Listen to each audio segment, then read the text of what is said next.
Assalamualaikum warahmatullahi wabarakatuh. Bagaimana kabar kalian?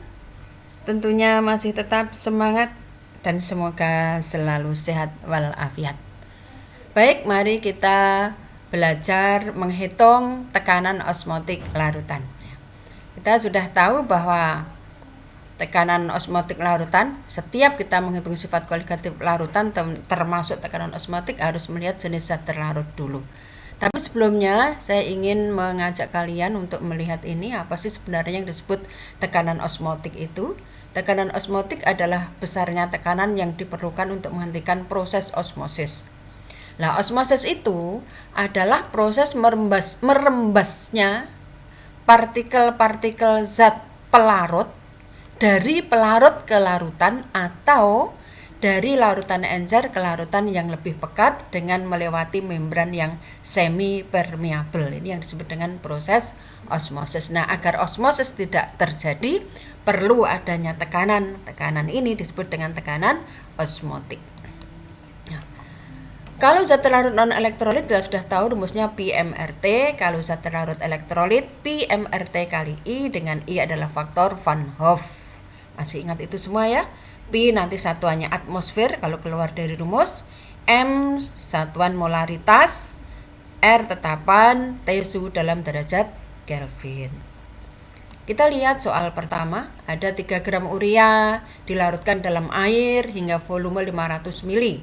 Hitung tekanan osmotik pada suhu 27. Nah, pertama kali perhatikan jenis zat terlarut urea, itu zat non elektrolit. Jadi nanti rumus yang kita pilih tanpa I. Diketahui zat terlarut urea 3 gram dengan MR60, volume larutan 500 ml, suhu 27 kita jadikan Kelvin 300, R tetapan 0,082. Ditanyakan tekanan osmotik larutan atau P. Karena zat terlarut non elektrolit, P sama dengan MRT tanpa I. Tinggal kita masukkan molaritas gram per mr kali 1000 per volume per mililiter larutan, ketemu 0,1. R tetapan yang tadi sudah diketahui, T suhu dalam derajat Kelvin. Tekanan osmotik larutan ternyata 2,46 atmosfer, satuannya atmosfer ya. Kedua, 3,37 gram kalsium hidroksida ditambah air sehingga terbentuk 500 ml larutan. Hitung tekanan osmotiknya pada 30 derajat. Nah, zat terlarut kalsium hidroksida, basa, zat elektrolit. Berarti nanti rumusnya menggunakan I. Massa zat terlarut 3,37, volume larutan diketahui, R dan suhu jadikan derajat Kelvin. Ditanya P. PMRT dikali I karena zat terlarutnya elektrolit. Molaritas kita cari, gram per mr-nya, gram zat terlarut per mr kali 1000 per mililiter larutan.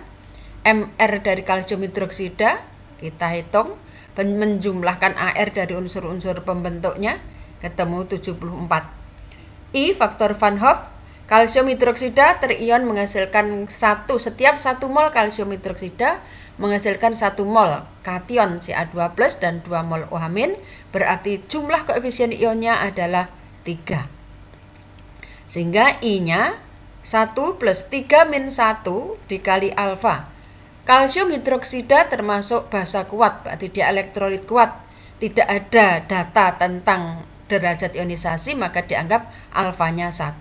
Sehingga I-nya bernilai 3. Maka PMRT dikali I tinggal kita masukkan tadi yang sudah kita dapat, 6,71 atmosfer. Nah, untuk selanjutnya, guna mendalami penerapan rumus tekanan osmotik tadi, di sini ada beberapa soal yang bisa kalian gunakan untuk latihan. Demikian untuk penerapan tekanan osmotik larutan. Semoga tetap semangat dan bisa memahami materi ini dengan baik. Assalamualaikum warahmatullahi wabarakatuh.